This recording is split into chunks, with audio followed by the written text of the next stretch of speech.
And anybody can live like this. Oh, very nice, isn't it? It sure beats Elm Street. Champagne's being served in the living room, Mr. Spencer. Thank you, Mrs. Fields.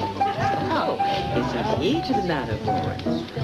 Mrs. Fields, have you met my aunt, Ruby Anderson? No, glad to meet you, How madam. do you do? How are you, Miss Spencer? Fine, thank you, Stella. Should we go in there? Oh, you're going to start the quartermain. Well, welcome, all of you. Thank you. Thank you for coming. Thank you for inviting us. Looks like the whole hospital's here. Well, we all wanted to have everyone share our happiness today. We didn't get a chance to congratulate you at the chapel. Well, we're sorry. It's our fault, really. We just rushed home to try to get the baby to bed. Is he asleep? No, he's not. He's a little too excited.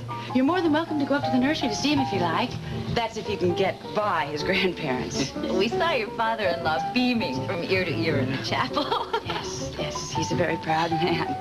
Look, why don't you go have some champagne first, and then if you like, you can visit the nursery and then have lunch. That sounds perfect to me. Good. Thank you. Thank you. Right there. Thank you. Hello. Hello, Bobby. Hi, Mr. Belden. Hello, Luke. Trip to Las Vegas. Ah, Successful? very successful. Interesting town. I think you're all going to have a good time. I can see us all now, swinging day and night, gambling. Yeah. I'll show you all how to do it. Have you ever been to Las Vegas, Fred? Are you trying to step on me, woman? You're going to have a good time, Laura. Well, now that we've drunk all the Quartermain champagne, don't you think we should at least go see the kid? Let's go see the kid. See you later. Okay. Luke, you got a little heavy with Laura back there, don't you? What are you talking about? Look, the two of you knock it off. It's supposed to be a party. Yeah, tell her to knock it off. I'm sick of you. I'm sick of you, too. Not to be so upset about the accident. All three of them are alive. I know, I just can't stop thinking about Leslie helping Jeff take care of them. Well, she's a doctor. And she still loves Dad. I know that. I know. I guess my problem is that I just feel very involved.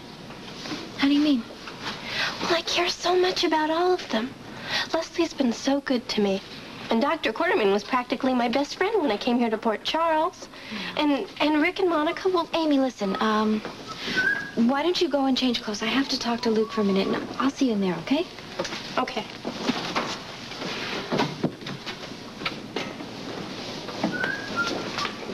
Luke? Hi. Hi. How's your father? He's doing fine. Boy, what a freaky thing that was. A whole roof coming in on some people. Yeah, it's lucky that no one was killed. Luke, is there any way that I can get out of that trip to Las Vegas? No. Mr. Smith wants you there. Yeah, but can't I say that I have to be here for my father? You just said he was doing fine. Laura, look, there's nothing to worry about. Just look at it as a second honeymoon for you and your husband. All expenses paid, nice suite, great hotel, room service, the whole bit. Smith's just going to pick up the tab. There's nothing to worry about. It's a time for you to get away from here, from this whole mess, and just be with your husband. Stop lying to me, Luke. It isn't going to be wonderful, and you know it. I know that the organization is still suspicious of me because I almost made that phone call to the FBI. Laura, you didn't complete the call. It's very clear on the tape. They know that. As soon as someone answered the phone, you hung up. Yeah, but they still don't trust me, Luke.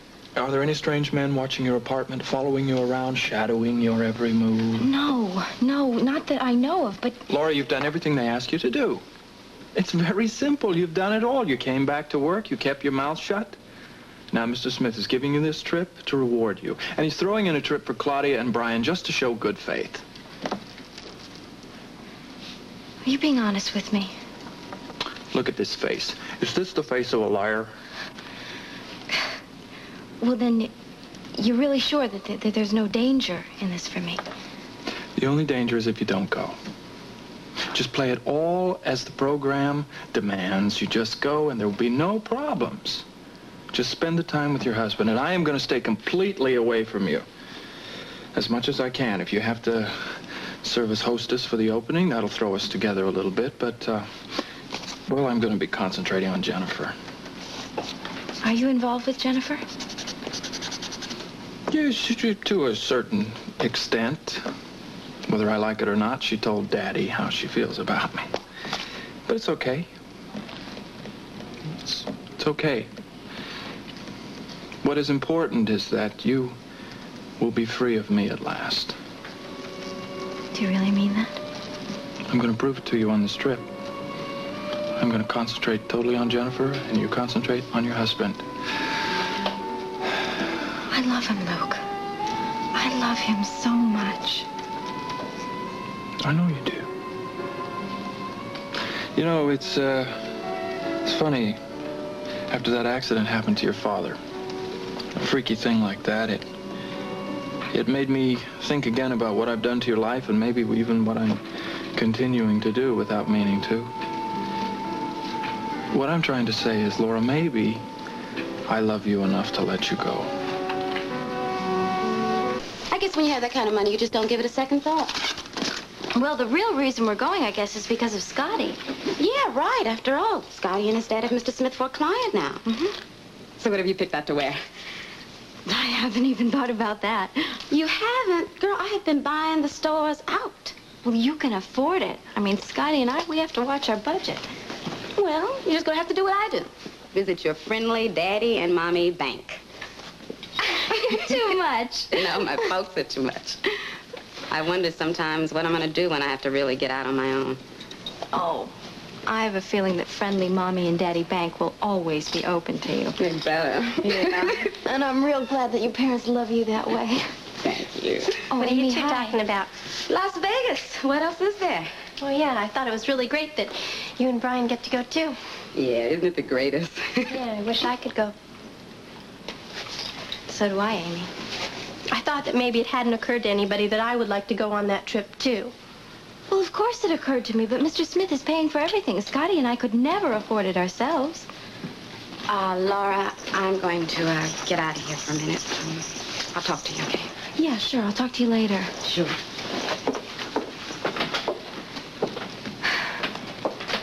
I think you made Claudia feel bad. I didn't mean to, but I just think that it's kind of strange that Mr. Smith would invite her and Brian instead of me. I mean, I am your sister. Amy, I don't think Mr. Smith knows that we were raised together. I guess not. It's just that I feel like I'm not included in anything anymore. Bonjour, my little darling. Well, that's no smile.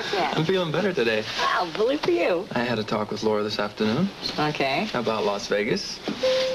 And you're feeling better? Mm-hmm. Uh-huh. I thought you told me you were afraid that something might happen out there. Well, I am. I'd be a fool not to be cautious, but I think I've convinced her that there's nothing to be afraid of, and that's exactly the posture I want you to take with her. How am I supposed to do that when I'm still scared to death? Oh, you can do it, darling. You can do it. We don't know for sure anything's going to happen there, but if Laura shows any kind of uncertainty or fear, well, Smith or Watson might think that she's covering up something. She isn't, is she? I mean, she didn't try to call the FBI again or anything, Of course she didn't. Of course she didn't. I'm just saying that if Smith or Watson smell fear, then they think something's wrong and somebody's covering something up. So it's our job to make sure Laura doesn't panic.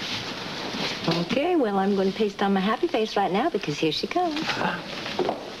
Hello again. Hi, Amy. Hi, Bobby. Hi. Laura, you know, we were just talking about Las Vegas and all the fun that we're going to have out there. I can't wait. Bobby, Amy and I wanted to visit my dad. Oh, well, he's seeing visitors, so you can go right up. Thank you. Come on, Amy.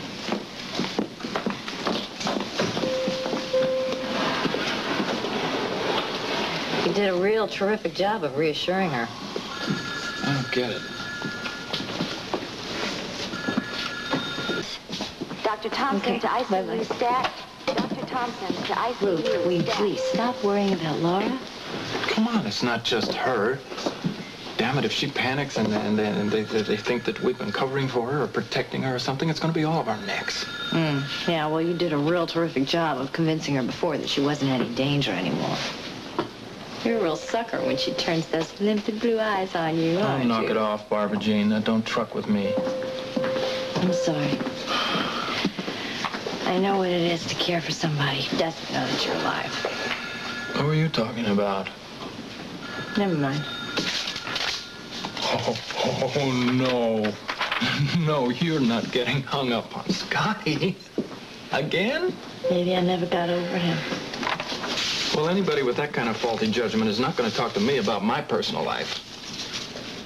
Yeah, you're right. You know, maybe I should write one of those columns advising people how to handle their love lives. I've done such a great job with mine. Yeah, runs in the family. least you've got Jennifer. Afraid so. Meaning? Well, meaning that she told her old man that she loves me. I overheard it when I took the tape back to his desk. She even said she wanted to marry me. Could you do that? Could you marry into the organization?